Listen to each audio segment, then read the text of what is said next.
Assalamualaikum. Berjumpa lagi dengan Ibu Indri di materi Sistem Gerak pada Tumbuhan materi IPA kelas 8. Tujuan pembelajaran kita hari ini adalah yang pertama, peserta didik dapat mendeskripsikan macam-macam gerak pada tumbuhan. Yang kedua, peserta didik dapat menyebutkan contoh dari gerak pada tumbuhan. Menurut kalian, apakah tumbuhan juga bergerak? Bagaimana gerakan pada tumbuhan? Dan bagian apa saja dari tumbuhan yang dapat bergerak? Ayo kita pelajari sistem gerak pada tumbuhan dengan semangat. Perhatikan gambar daun putri malu berikut. Kira-kira apa yang akan terjadi jika daun putri malu disentuh? Ada yang tahu jawabannya? Coba kita perhatikan video berikut. Coba kalian perhatikan dengan seksama. Ternyata tumbuhan juga melakukan gerak loh. Misalnya pada tumbuhan putri malu. Ketika daun tumbuhan putri malu disentuh, maka daun putri malu akan menutup. Gerak menutup daun tumbuhan putri malu merupakan respon terhadap adanya rangsang. Arah menutupnya daun akibat rangsang adalah tetap meskipun diberi rangsangan dari arah yang berbeda. Bagaimana daun putri malu dapat menutup? Ketika daun putri malu dikenai rangsang, akan terjadi aliran air dan ion pada bagian ketiak daun. Adanya aliran air ini menyebabkan kadar air pada ketiak daun berkurang, sehingga tenanannya mengecil. Akibatnya, daun putri malu akan menutup dan tampak seperti layu. Meskipun pada pergerakan daun putri malu tidak ada perpindahan tempat, namun tumbuhan putri malu tersebut masih dianggap bergerak. Apakah pada tumbuhan lain juga bergerak? Bagaimana pergerakan pada tumbuhan yang lain ya? Gerakan-gerakan seperti apa saja yang dilakukan? Untuk menjawab pertanyaan-pertanyaan tersebut, mari kita pelajari pembahasan tentang gerak pada tumbuhan berikut ini. Kita bahas satu-satu ya. Macam-macam gerak pada tumbuhan itu ada 3. Yang pertama yaitu gerak endonom atau autonom. Yang kedua adalah gerak esionom. Dan yang ketiga adalah gerak higroskopis. Gerak endonom adalah gerak pada tumbuhan yang rangsangannya berasal dari dalam tubuh tumbuhan. Contohnya yaitu gerak siklosis kloroplas di dalam sel. Apakah kalian pernah mengamati tumbuhan Hydrilla versicolata? Pernahkah kalian mengamati daun tumbuhan tersebut melalui mikroskop? Jika kalian mengamati daun tumbuhan Hydrilla versicolata, kalian akan melihat struktur seperti dinding tembok yang di dalamnya terdapat butiran bulat berwarna hijau. Struktur seperti tembok tersebut merupakan sel daun. Di dalam sel daun tersebut terdapat cairan yang disebut sitoplasma. Dalam sitoplasma terdapat butiran bulat berwarna hijau yang disebut kloroplas. Jika kalian mengamati kloroplas tersebut secara cermat, kalian akan melihat kloroplas tersebut bergerak mengelilingi atau berotasi di dalam sel yang disebut dengan gerak siklosis. Pergerakan tersebut sebenarnya akibat dari pergerakan atau aliran sitoplasma dari dalam sel itu sendiri. Dan gerak ini terjadi secara spontan dan berasal dari dalam sel tumbuhan tersebut. Nomor 2 yaitu gerak esionom. Gerak esionom adalah gerak pada tumbuhan yang sumber rangsangannya berasal dari luar tubuh tumbuhan. Macam-macam gerak esionom ada 3, yaitu gerak nasti, gerak tropisme, dan gerak taksis. Gerak nasti adalah gerak bagian tubuh tumbuhan yang arah gerakannya tidak ditentukan oleh arah sumber rangsang. Macam-macam gerak nasti berdasarkan rangsangannya, yaitu ada 5. Yang pertama, termonasti, yaitu gerak nasti yang diakibatkan oleh rangsangan berupa suhu. Yang kedua, fotonasti, yaitu gerak nasti yang rangsangannya berupa cahaya.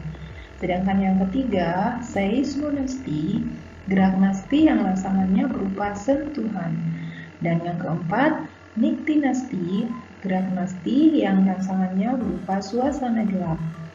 Sedangkan yang terakhir, gerak nasti kompleks, yaitu gerak nasti yang rangsangannya lebih dari 1.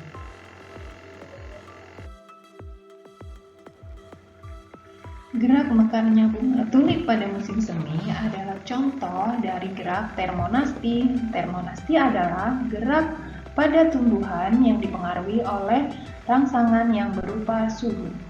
Bunga yang hidup di daerah yang memiliki 4 musim, seperti bunga tulip yang banyak ditanam di benua Eropa, hanya dapat mekar di musim semi. Tahukah kalian mengapa demikian? Mekarnya bunga di musim semi disebabkan oleh suhu udara pada musim semi yang terasa lebih hangat. Tahukah kalian bunga pukul 4 atau bunga mirabilis jalapa? Pada sore hari, umumnya bunga pukul 4 akan mekar.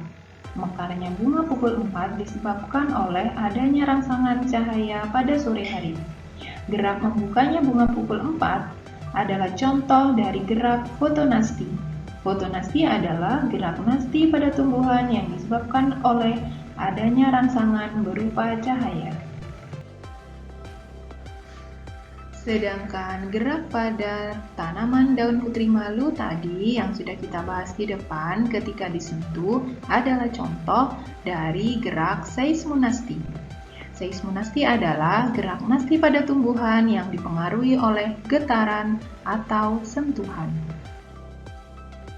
Apakah kalian pernah mengamati daun tumbuhan lamtoro dan daun tumbuhan bunga merak?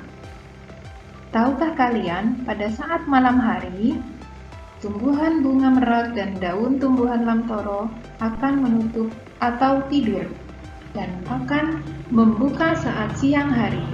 Pergerakan daun tumbuhan tersebut akibat adanya rangsangan berupa kondisi siang hari dan malam hari. Gerak yang demikian disebut dengan gerak niktinasti. Gerak nasti yang terakhir adalah gerak nasti kompleks. Contoh dari gerak nasti kompleks adalah gerak membuka dan menutupnya stomata. Stomata dapat membuka dan menutup akibat beberapa rangsangan, yaitu kadar air, cahaya, dan suhu. Gerak esionom yang kedua adalah gerak tropisme. Gerak tropisme adalah gerak bagian tumbuh-tumbuhan yang menuju atau menjauhi sumber rangsang. Macam-macam gerak tropisme adalah yang pertama fototropisme, yang kedua kemotropisme, yang ketiga hidrotropisme, geotropisme, dan pigmotropisme. Yang pertama adalah gerak fototropisme. Contohnya adalah gerak mekarnya bunga matahari yang menuju ke arah datangnya cahaya matahari. Yang kedua, gerak ujung batang tanaman yang bergerak menuju arah datangnya cahaya. Kedua tanaman ini disebut dengan gerak fototropisme positif karena sama-sama bergerak menuju ke arah datangnya cahaya. Jika gerakannya menjauhi cahaya, disebut dengan fototropisme negatif. Coba kalian perhatikan gambar berikut. Coba kalian pikirkan, bagaimana ya bulu serbuk sari dapat bergerak menuju sel telur? Apa rangsangan yang mempengaruhi pergerakan bulu serbuk? Ternyata, gerakan bulu serbuk menuju sel telur dipengaruhi oleh zat gula atau zat kimia yang dikeluarkan oleh bakal buah. Gerak tropisme yang dipengaruhi oleh zat kimia disebut dengan gerak kemotropisme. Sekarang coba perhatikan gambar berikut.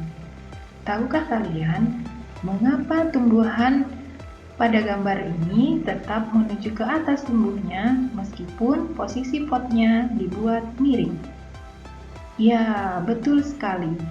Arah pertumbuhan ujung batang akan selalu bergerak menjauhi pusat bumi. Hal itu dipengaruhi oleh gaya gravitasi bumi. Gerak tropisme yang dipengaruhi oleh gaya gravitasi bumi disebut dengan gerak geotropisme. Karena ujung batang bergerak menuju ke atas atau menjauhi pusat bumi, makanya dinamakan dengan gerak geotropisme negatif. Coba kalian perhatikan gambar pertumbuhan akar jagung berikut. Meskipun jagung dibuat posisi miring, akar jagung tetap tumbuh menuju ke bawah atau menuju ke pusat bumi. Gerak akar jagung menuju pusat bumi dipengaruhi oleh gaya gravitasi bumi. Ini adalah contoh dari gerak geotropisme positif, karena arah gerakannya menuju ke pusat bumi. Oke, lanjut. Selanjutnya adalah gerak tikmotropisme. Beberapa tumbuhan seperti mentimun, sirih, dan labu siam memiliki organ tambahan yang disebut dengan sulur. Bagaimana sulur tersebut dapat melilit? Tentu ada rangsangan yang mempengaruhi gerak sulur tersebut, yaitu sentuhan. Gerak melilitnya sulur tumbuhan pada tempat rambatannya merupakan contoh gerak tikmotropisme. Gerak tropisme yang terakhir adalah gerak hidrotropisme. Contoh dari gerak hidrotropisme adalah gerak ujung akar yang selalu menuju ke tempat yang berair. Selain tumbuh menuju pusat bumi, gerak pertumbuhan akar juga dipengaruhi oleh sumber air. Maha Kuasa Allah yang sudah memberikan tumbuhan kemampuan tersebut sehingga tumbuhan dapat terus mendapatkan air agar tetap hidup. Gerak esionom yang ketiga adalah gerak taksis. Pasti gerak taksis. Gerak taksis adalah gerak seluruh bagian tubuh tumbuhan yang menuju atau menjauhi sumber rangsangan. Macam-macam gerak taksis ada dua, yaitu yang pertama kemotaksis dan yang kedua fototaksis. Yang pertama adalah gerak kemotaksis. Contoh dari gerak kemotaksis adalah gerakan spermatozoa pada tumbuhan lumut dan tumbuhan paku. Spermatozoid mampu bergerak menuju sel kelamin betina yang terdapat pada archegonium akibat tertarik oleh zat gula dan protein yang dihasilkan oleh archegonium. Pergerakan spermatozoid tersebut merupakan contoh gerak kemotaksis. Gerak kemotaksis adalah gerak taksis tumbuhan yang dipengaruhi oleh rangsangan berupa zat kimia. Gerak taksis yang kedua adalah fototaksis. Contoh organisme bersel satu yang melakukan gerak fototaksis adalah Euglena viridis. Euglena viridis merupakan organisme yang dapat dikelompokkan ke dalam algae atau protista mirip tumbuhan karena Euglena memiliki klorofil dan mampu melakukan fotosintesis. Dalam hidupnya, organisme tersebut membutuhkan cahaya. Oleh karena itu, Euglena viridis akan bergerak mendekati sumber cahaya. Namun, jika intensitas cahaya terlalu tinggi, Euglena viridis akan berusaha menghindar. Kemampuan berpindahnya Euglena viridis disebabkan karena organisme tersebut memiliki alat gerak berupa flagella dan reseptor cahaya. Pergerakan Euglena viridis ini adalah contoh dari gerak fototaksis. Gerak tumbuhan yang ketiga yaitu gerak higroskopis. Gerak higroskopis adalah gerak bagian tubuh tumbuhan karena pengaruh perubahan kadar air di dalam sel, sehingga terjadi pengerutan yang tidak merata. Contoh dari gerak higrokopis yaitu gerak membukanya buah polong-polongan seperti kacang hijau, buah saga, buah kedelai yang sudah tua. Tahukah kalian bagaimana buah polong-polongan tersebut dapat membuka?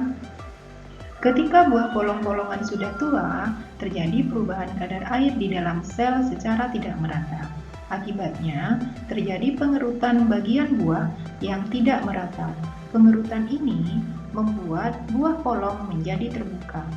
Membukanya buah polong tersebut merupakan salah satu contoh dari gerak higroskopis. Sekian video pembelajaran hari ini. Sampai jumpa pada video-video berikutnya. Wassalamualaikum warahmatullahi wabarakatuh.